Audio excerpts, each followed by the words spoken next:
Di atas sungai Bogowonto yang mengalir deras, terhamparlah desa cantik bernama Kalipancer. Dikelilingi oleh hijaunya perkebunan dan gemerlap pepohonan, desa ini terasa seperti surga tersembunyi di antara pegunungan yang menjulang. Rumah-rumah tradisional yang berjejer dengan atap genteng merah menambah pesona keindahan Kalipancer. Suasana damai dan sederhana memenuhi udara, seolah waktu berputar lebih lambat di desa ini. Suara riak air sungai, bersahutan dengan gemerisik daun-daun hijau, menjadi latar alam yang menghanyutkan. Para penduduk desa dengan senyum ramahnya menyambut setiap tamu yang datang, sementara burung-burung berkicau riang di langit biru, menambahkan harmoni keindahan desa Kalipancer yang tak terlupakan.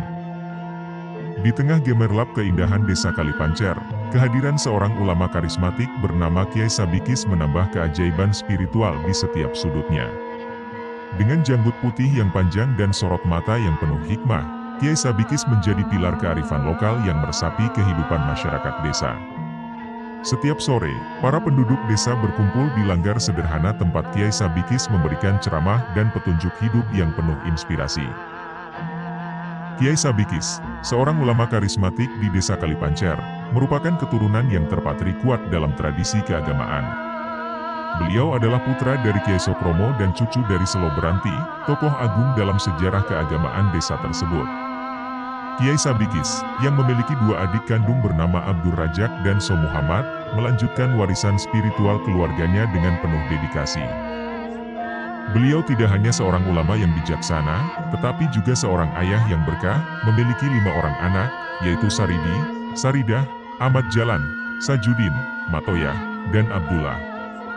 Keluarga Kyai Sabikis menjadi landasan kuat yang menguatkan nilai-nilai keagamaan dan kearifan lokal di desa Kalipancer, menciptakan jejak kebaikan yang abadi dalam sejarah kehidupan mereka.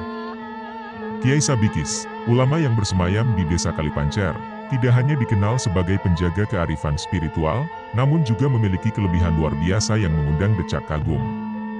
Beliau bukan sekadar ahli agama, tetapi juga seorang tabib ulung yang mahir dalam pengobatan tradisional. Keajaiban lainnya terlihat ketika Kyai Sabikis mampu menyelam di sungai yang gelap dengan membawa lampu pelita, namun api pelita tersebut tetap menyala tanpa kendala.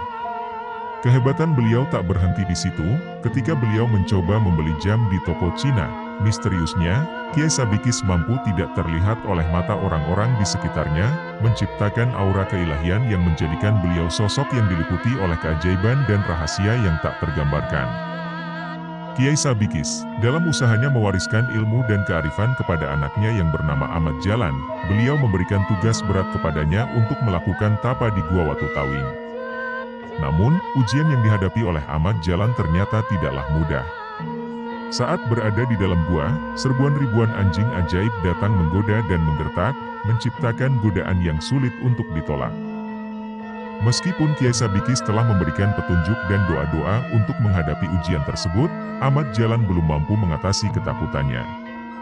Gua yang seharusnya menjadi tempat bertapa yang mendalam menjadi saksi bagaimana Ahmad Jalan harus melarikan diri, meninggalkan goa dan tugas suci yang telah dipercayakan kepadanya oleh sang ayah. Meskipun Ahmad Jalan menghadapi kegagalan dalam uji coba tapa di Gua Watu Tawing, perjalanan spiritualnya masih panjang di bawah bimbingan Kyai Sabikis. Kegagalan tersebut bukanlah akhir dari upayanya untuk memahami ilmu dan kearifan yang telah diberikan oleh sang ayah. Kyai Sabikis, dengan bijaknya, menyadari bahwa setiap langkah dalam perjalanan spiritual memerlukan ketabahan dan kesabaran.